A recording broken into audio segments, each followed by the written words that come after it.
আসসালামু আলাইকুম। আমি কেয়া রহমান। আমার কুকিং চ্যানেল থেকে আপনাদের সাথে আবার একটা ব্লগ শেয়ার করছি। আশা করছি আপনাদের কাছে অনেক ভালো লাগবে।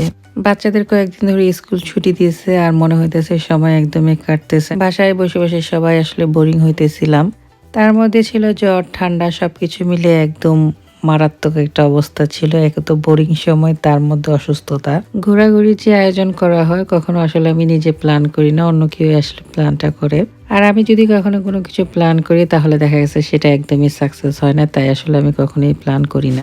তো যাব না করতে করতে তারপরে চলে গেলাম আসলে ঘোরার উদ্দেশ্যে। ইদানিং আসলে শরীরে এত পরিমাণ অলসতা এসে পড়ছে, কি আর বলবো, একদমই বাসা থেকে বের হইতে ইচ্ছা করে না। তাই তো আসলে বলি, যার যখন আসলে ঘুরতে ইচ্ছা করে তখন আসলে খুব মন ভরে ঘুরে নিবেন, কারণ যখন আস্তে আস্তে আপনার বয়সটা বাড়বে তখন আসলে আপনার বাইরের প্রতি খুব একটা আগ্রহ থাকবে না। মানুষের বয়সের সাথে সাথে আসলে সবকিছুরই পরিবর্তন হয়। একটা সময় ছিল যখন আসলে কেউ বললেই হইতো যে চলো যাই, ঘুরতে যাই, শুধু বলতে দেরি, আসলে আমার রেডি হইতে দেরি হইতো না। আর এখন আসলে বললেও দেখা যায় সেরকম ভাবে আসলে যাইতে ইচ্ছা করে না। যাই হোক, বাচ্চারা যেহেতু বাসায়, তারপরে সবাই মিলে আসলে ভাবলাম যে চলে যাই একটু বাইরে ঘোরাঘুরি করার জন্য।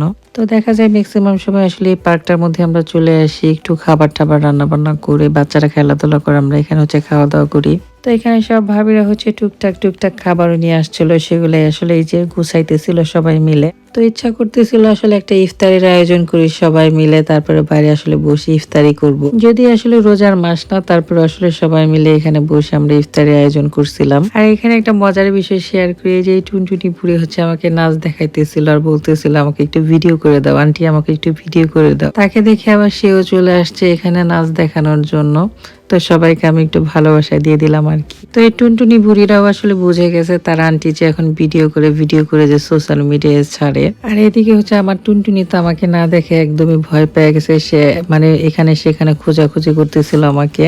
এত খাবার খাইলে তো আসলে যতটুকু ওয়েটটা আসলে কমছে তার চাইতে দেখা গেছে দ্বিগুণ হয়ে যাবে। আর এই বুড়িটা একদমই কিছু খায় না, তাকে আসলে বারবারই রিকোয়েস্ট করা হইতেছিল কিন্তু সে কিছুই খাবে না। এখনকার বাচ্চাদের আসলে কি পরিমাণে যে অ্যালার্জি খাবার দাবার নিয়ে, তারা আসলে একদমই খাইতে চায় না। আর এইদিকে আমি যা দেখি আমার তাই ভালো লাগে, আর যা দেখি তাই আসলে খাইতে মনে চায়। বাচ্চাদের মতো যদি আমার মুখে রুচিটা এরকম কইমা যাইতো তাহলে অনেক ভালো হইতো। আর ওই যে ওইদিকে মেয়েদেরকে নিয়ে মেয়ের বাবা খেলাধুলা করতেছিল, আর সব বাচ্চারা আসলে ওইদিকেই খেলাধুলা করতেছিল। যদিও আজকে আমার সাহেব একটু লেট করে আসছে, আমরা আসলে সবাই আগে চলে আসছিলাম পার্কে। বাচ্চারা আসলে খুবই খুশি ছিল, সবাই মিলে খেলাধুলা করতেছিল।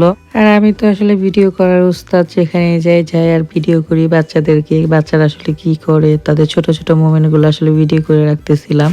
তো খেলাধুলা শেষ, তারপরে আমরা বাসার উদ্দেশ্যে রওনা দিতেছিলাম। আর এইদিকে বাচ্চারা কিছু ফুল দেখলো, ফুল দেখে দৌড়াই চলে গেছে কিছু ফুল, এখন তারা আর কি ছেঁড়ার জন্য অস্থির হয়ে গেছে।